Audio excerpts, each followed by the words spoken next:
It is high time that peace reign on earth, and especially in Africa, which has so long suffered under conflicts that have been stoked and financed from outside the continent.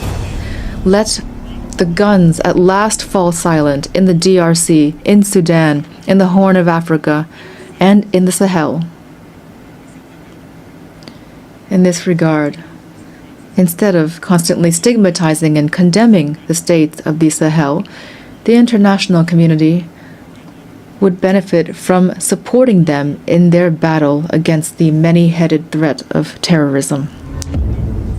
It is no longer acceptable for African nations to remain relegated to the role of providers of raw materials for which others set the price and from which others profit.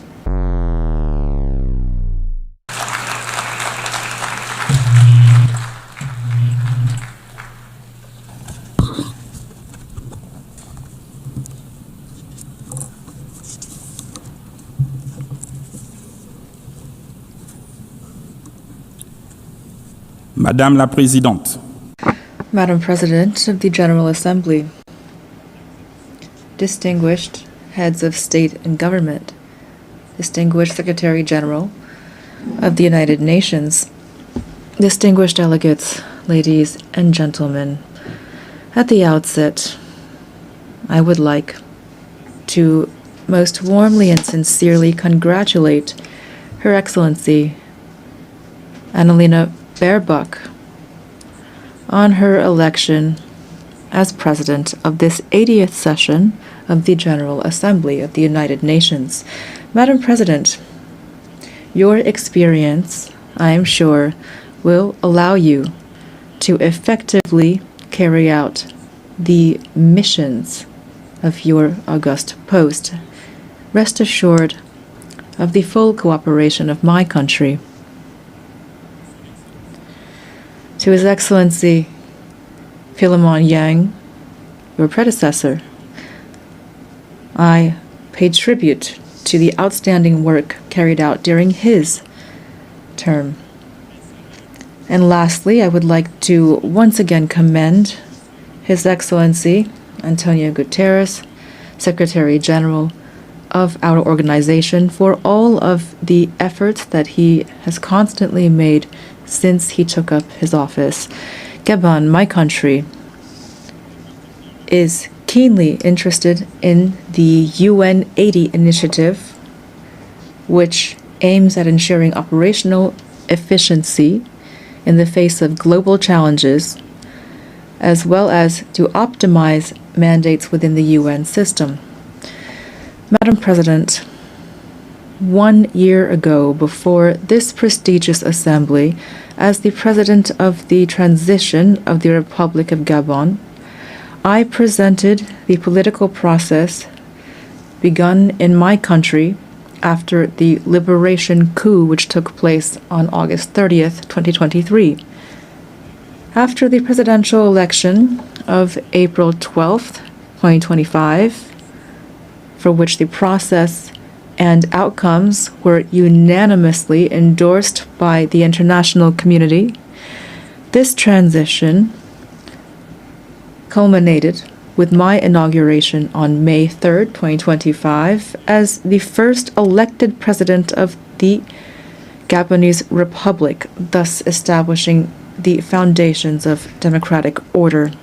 As you know, Gabon has undergone a peaceful and exemplary transition that included all of the political parties in our nation. This smooth transition led to an inclusive national dialogue and a constitutional referendum in accordance with the agreed-upon timelines, and it will continue through the holding of legislative, local, and senatorial elections that are free and transparent. To this end, the first and second round of combined legislative and local elections will take place on September 27th and October 11th, 2025. With regard to the election of senators, This will take place on November 8th, and the second round is scheduled for November 29th, 2025, with a view toward a definitive restoration of constitutional order by January 2026. We believe that this peaceful and historic process can serve as a lesson and a model in many other spheres. The people of Gabon have drawn this success from its history, its culture of peace, and its shared vision of the future. Here, I would like to express, on behalf of the Gabonese people and on my own behalf, our sincere gratitude to the United Nations for its multifaceted assistance. I know that I can count on the support of the UN as we implement our National Growth and Development Plan. This plan focuses on bolstering our energy capacity, on strengthening infrastructure, developing the digital sector, and on enhancing youth employment. Ladies and gentlemen, Gabon is standing before you again with a clear message. Our country has changed. After decades of tensions and political and economic missteps, the Gabonese people has chosen the path of reconciliation and renewal, thus becoming the symbol of and testament to the transformation of hardship into hope, of dependency into dignity, of division into unity, and all without bloodshed. Today, Gabon is no longer a country in limbo. It has returned to stand alongside other states, upright, dignified, and ready to take up its rightful place in the community of nations. The new Gabon, the exemplary Gabon that my compatriots are calling for, also means that the state in Gabon must serve its people from now on. But our national rebirth would be futile without a change in the international order. It is no longer acceptable for African nations to remain relegated to the role of providers of raw materials for which others set the price and from which others profit.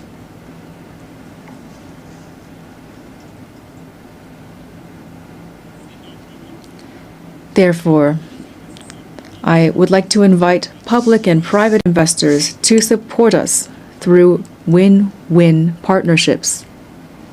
We have decided to process our resources on our territory, to create jobs at home, to develop African industries, and to interact with the world on the basis of equity, integrity, and mutual respect as we strive toward happiness. In its path toward development, Gabon, a country of peace and opportunity, will continue to welcome all those who commit to upholding our laws, our Republican values, and to contributing positively to our national rise. Distinguished delegates, ladies and gentlemen, this 80th session of the General Assembly has the theme, Better Together, 80 Years and More for Peace, Development, and Human Rights. It takes place in an international context characterized by economic, environmental, and security crises that call for more sustained and more staunch collective engagement. This is an urgent call to tackle these concerns in accordance with the spirit and the values of the UN Charter. Ladies and gentlemen, today the world has a radically different face. Humanity has never had so much technological prowess to ensure its well-being, and yet international peace and security have never seemed so fragile and so under threat. It is high time that peace reign on earth, and especially in Africa, which has so long suffered under conflicts that have been stoked and financed from outside the continent. Let the guns at last fall silent in the DRC, in Sudan, in the Horn of Africa, and in the Sahel. In this regard, instead of constantly stigmatizing and condemning the states of the Sahel, the international community would benefit from supporting them in their battle against the many-headed threat of terrorism. Ladies and gentlemen, on December 12, 1988, Gabon officially recognized the State of Palestine. Then, as now, we support the two-state solution, the only way, in accordance with UN resolutions, to guarantee a just and lasting peace between Israelis and Palestinians, as well as to guarantee international security. In this vein, Gabon must reaffirm its position in favor of lifting the embargo imposed on Cuba due to its negative effect on the well-being of Cuba's people. We solemnly reaffirm our full support for international efforts carried out throughout the world to achieve peace. These efforts must be centered on humans, especially women and youth. Through the Pact for the Future of 2024, the UN must continue to encourage and support the crucial action of women, stemming from the Declaration and the Beijing Declaration and Program of Action, of which we're celebrating the 30th anniversary this year. Madam President of the General Assembly, Secretary General of the United Nations, the triple planetary crisis of climate change, biodiversity loss, and pollution is an existential threat for humanity. And yet, the efforts of the international community to address these challenges remain drastically inadequate. The Treaty on Biodiversity Beyond National Jurisdictions, which we have just ratified, fills a legal gap and provides an ambitious framework for equitable and sustainable governance of biodiversity. Together, we have a real opportunity to make this treaty a true driver of transformation for present and future generations. Gabon is the guardian of part of the Congo Basin, the second largest green lung of our planet. This extraordinary heritage must not be sacrificed to financial rapacity. We call for an equitable global partnership in which the protection of our forests is accompanied by fair compensation for the ecological services these forests provide to humanity. Ladies and gentlemen, the new global order is underway. The changes taking place in our societies are inevitable and cannot be overlooked. International peace and justice can only be guaranteed by a revitalized multilateralism, in particular through Security Council reform that takes into account the African claims enshrined in the Sirte Declaration and the Eswatini Consensus, to which Gabon is firmly committed. I wish every success to our work, and I wish a happy birthday to our organization. Thank you. My dear brothers and sisters across the great continent of Africa, having just been stirred by the powerful words of Gabon's leader, Let us now turn our hearts and minds to the electrifying address delivered by Ghana's own President John Mahama at the UN General Assembly. With unwavering conviction, he lifted the spirit of our motherland, speaking boldly and unapologetically about the dreams, struggles and unyielding potential of Africa. This is a moment that demands our attention, a clarion call for unity and progress that resonates from the shores of the Atlantic to the peaks of Kilimanjaro.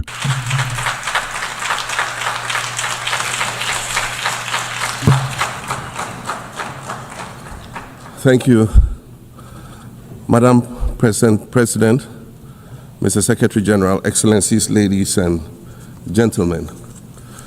At this 80th session of the United Nations General Assembly, I'd like to speak about Africa's role in the future of this organization. However, it's impossible to do that without first considering the collective role that Africa played in its founding, which was small and relatively insignificant.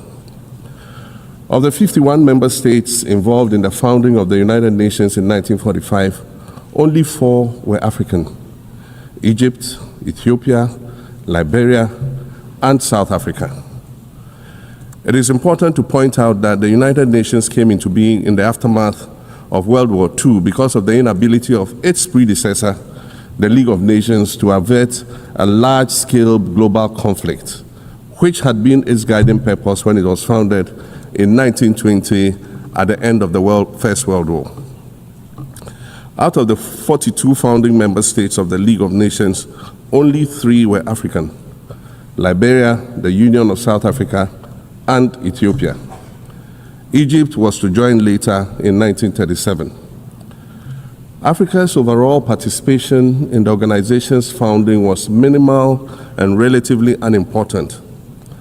That's because before all the other talks and meetings, representatives from a group of 14 nations gathered in Berlin for a series of discussions that began in 1884 and which led to the partitioning and formal colonization of the African continent, which is also called the Scramble for Africa. It has famously been written that past is prologue. Well, in the past, the majority of the 54 nations that now comprise Africa were never offered a seat at the table where plans for a new world order were being drawn. But, Madam President, as fate would have it, the tables are turning, and Africa's role in the authorship of whatever is yet to come for this world is going to be huge, and it will be consequential. According to this organization's own projections, by the year 2050, more than 25% of the world's population is expected to come from the African continent. Additionally, by 2050, 1/3 of all young people aged between 15 to 24 will be residing on the African continent. So you see, the future of this world is African. Allow me to say this once again a little louder for those of you in the back. The future is African.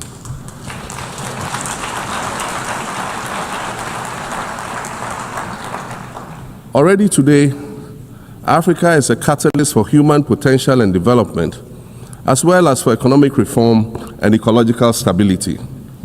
Africa is a catalyst for systemic change.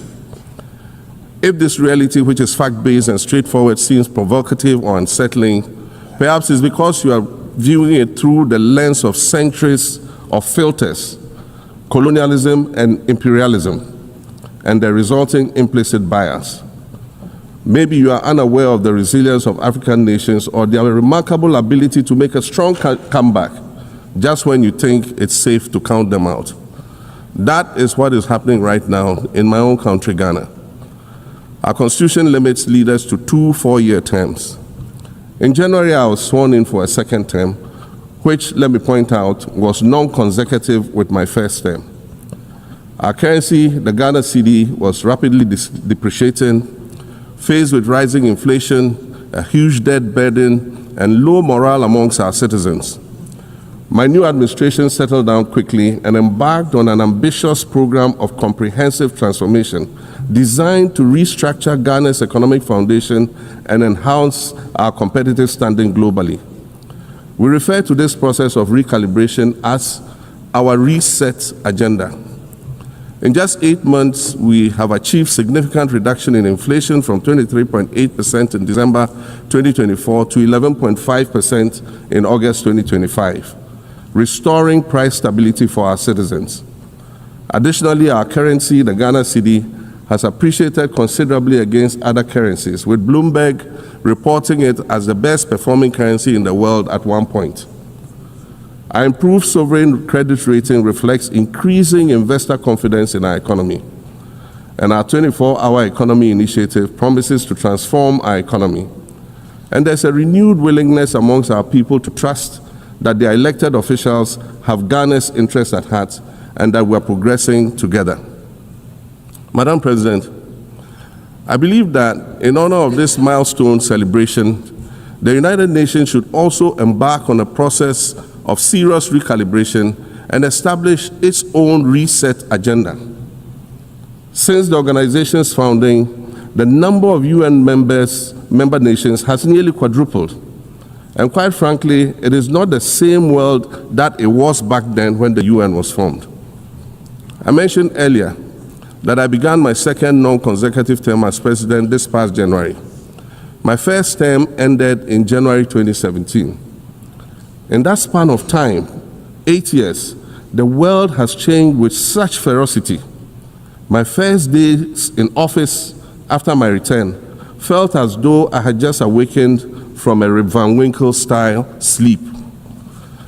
Now, no, that was only after 8 years. Imagine then what it will be like after 80 years since the founding of the United Nations. In 1945, the sun had not yet set on the largest empire in history. The most common mode of international travel was by sea. The personal computer had not been invented, let alone made portable. And television, a new convenience, was still in its infancy, albeit in black and white color. Relations between the US and the Soviet Union were turning frosty, with Winston Churchill declaring that an iron curtain has descended across the European continent. Fast track 80 years on, in today's world, hundreds of thousands of commercial flights take off and land every day. Libraries have been digitized so that volumes of literature can exist on a small device, small enough to fit inside your pocket.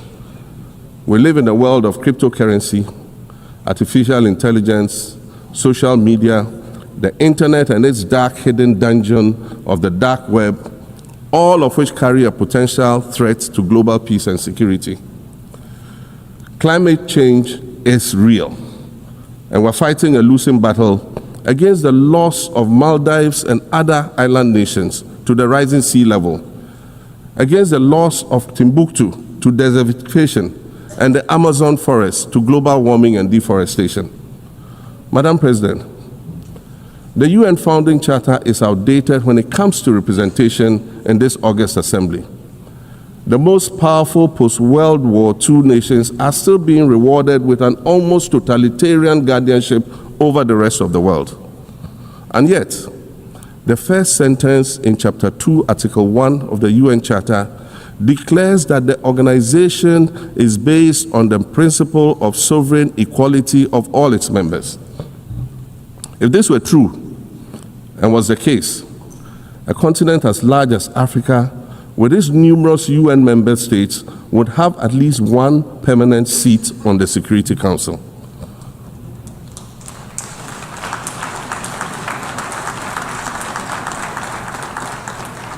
Furthermore, we believe that veto power should not be restricted to only 5 nations, nor should it be absolute. There must be a mechanism in this House for the General Assembly to challenge a veto.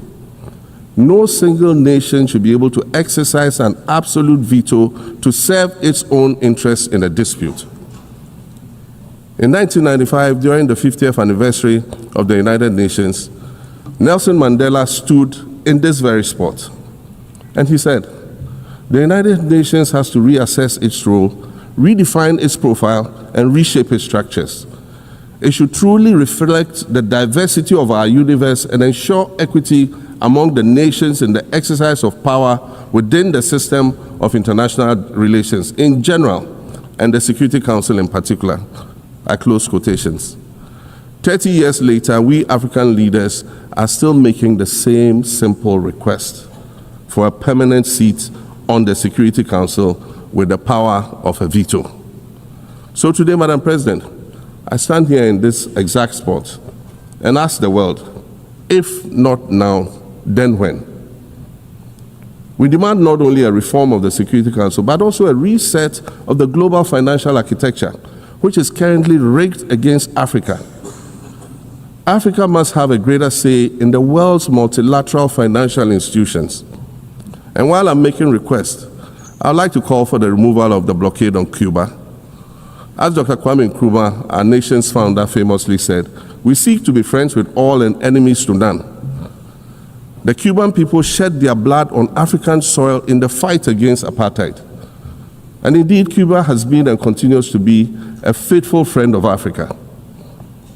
You see, the very fact that I can stand here and ask these things and say these things, and the fact that all nations can ostensibly gather here to address critical global issues, air our grievances, and express our concerns, that is what makes the survival of this organization so important.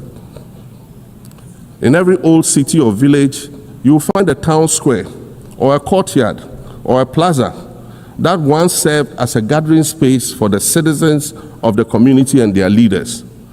Meetings and celebrations were held there, as were trials and elections. And these were spaces that brought people together and held them together as a community. Sadly, time and technology have eroded these spaces.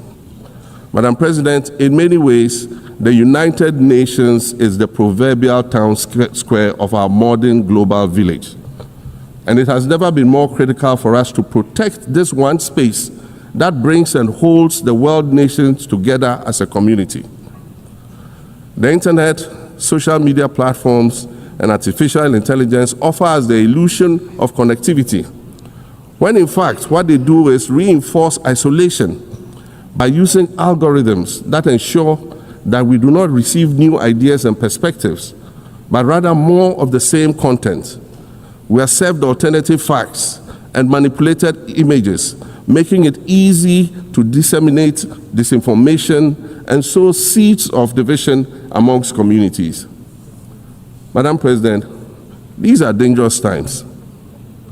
Our world is currently experiencing a rise in nationalism and economic instability. There's a general breakdown of multilateralism. Various acts of aggression have been committed against the sovereignty of others, and nations are attempting to circumvent the very safeguards that were put in place to prevent large-scale global conflict. These conditions are all too similar to the ones that led to the League of Nations' failure in fulfilling its mandate. The denial of visas to President Abbas and the Palestinian delegation sets a bad precedent and should be deeply worrying to all member nations of the United Nations. Ghana recognized the state of Palestine in 1988 and supported a two-state solution to the conflict since then. And I say, contrary to the claims of some, a two-state solution would not be a reward for Hamas. It would rather be a reprieve for the hundreds of thousands of innocent women and children and people who are facing collective punishment and forced starvation for no reason other than the fact that they are Palestinian. For nearly 2 years and for the fear of reprisals, we here in this General Assembly have been playing hide and seek with language to find the right words to help us avoid or excuse what we all know is taking place in Gaza. But here's the thing, it doesn't matter what you call it. If it looks like a duck, it swims like a duck, and quacks like a duck, well, then it must be a duck. The crimes in Gaza must stop.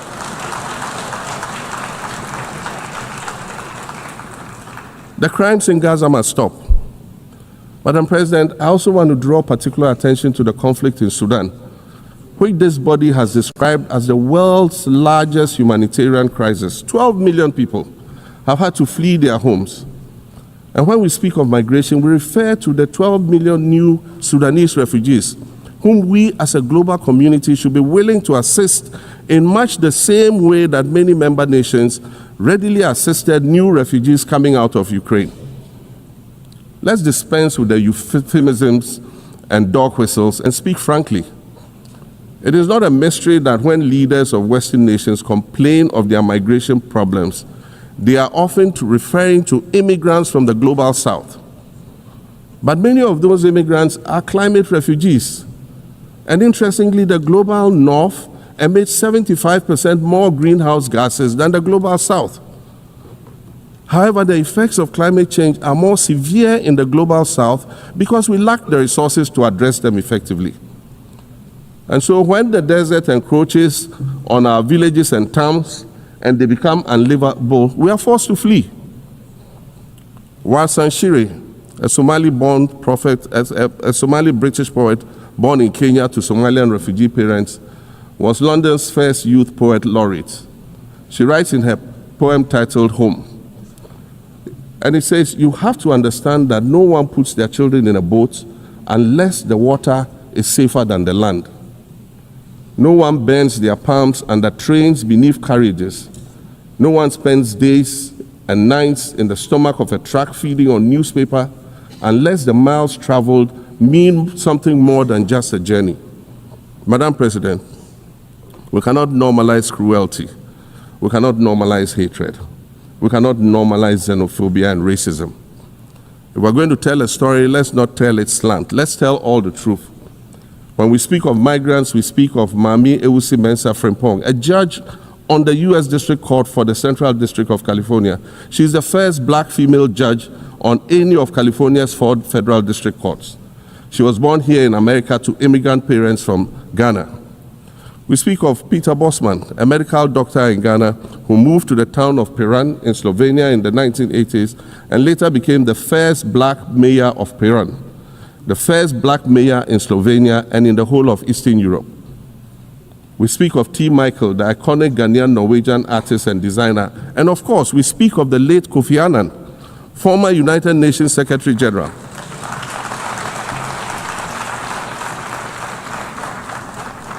Former United Nations Secretary General and Nobel Peace Prize recipient, who was born in Ghana but spent his adulthood in various places in America and Europe. These are people who have brought great distinction to the countries that they decided to call home. Just as the migrants and the children of migrants before them did, I dare say these are not invaders. These are not criminals. Madam President, the slave trade must be recognized as the greatest crime against humanity. As the African champion on reparations, Ghana intends to introduce a motion in this August body to that effect. More than 12.5 million Africans were forcibly taken against their will and transported to create wealth for the powerful Western nations. We must demand reparations for the enslavement of our people and the colonization of our land that resulted in the theft of our natural resources, as well as the looting of artifacts and other items of cultural heritage that have yet to be returned in total. We recognize the value of our land and the value of our lives, as did our colonizers, as well as the governments that happily paid reparations to former slave owners as compensation for the loss of their property in quotes. And that property for which they received compensation was paid referred to enslaved people who had been freed. Madam President, an increasingly insecure world is witnessing upward spending on defense budgets of bilateral partners and steep cuts in official development assistance. Since July 2024, it is estimated that there's been a 40% drop in humanitarian aid globally. In this era of global uncertainty, Africa must exercise sovereignty over its natural resources to raise the necessary funds to ensure the well-being of its citizens. The days of parceling out vast concession areas to foreign interests for exploitation must come to an end. We'll continue to welcome foreign investment, but we must negotiate better for a bigger share of the natural resources that belong to us. And we must insist on value addition to these resources. We're tired of the continued image of poverty-stricken, disease-ridden rural communities living at the periphery of huge foreign-controlled natural resource concession areas. We're tired of having people extract the most they can from us and in return offer us the very least by way of respect, consideration, and dignity. We're tired of not being represented in ways that reveal the richness and complexity of our history or acknowledge all that we have overcome to arrive here in this liminal space of untold possibilities. Allow me to echo the Indian-American writer Arundhati Roy, who wrote, "Another world is not only possible, she is on her way. On a quiet day, I can hear her briefing." I want to add that for the sake of Africa, and quite selfishly for the sake of my 18-year-old daughter, I hope that this new world that is arriving is a place of safety and equality for women and girls. To succeed, we must empower everyone, including women and girls, to reach their full potential. In closing, Madam President, I'd like to congratulate you on your election to preside over this historic 80th General Assembly and on being the 5th woman to hold this distinction. I'd also like to congratulate Her Excellency Nana Jane Opoku-Agyeman on being the first woman Vice President of Ghana.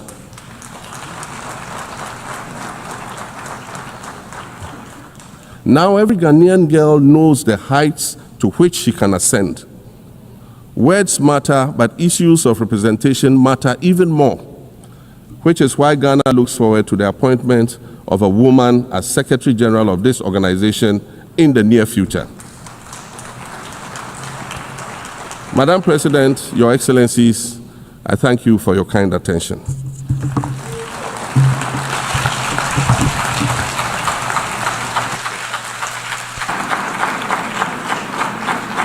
On behalf of the General Assembly, I wish to thank the President of the Republic of Ghana. Sons and daughters of our beloved Africa, having been inspired by the powerful and unapologetic voices of John Mahama and Oligui Nguema at the UNGA, let us unite in reflection. What stirs in your hearts and minds? Smash that like button, join our Pan-African family by subscribing, and share your thoughts in the comments below to amplify our collective vision for a liberated and thriving continent.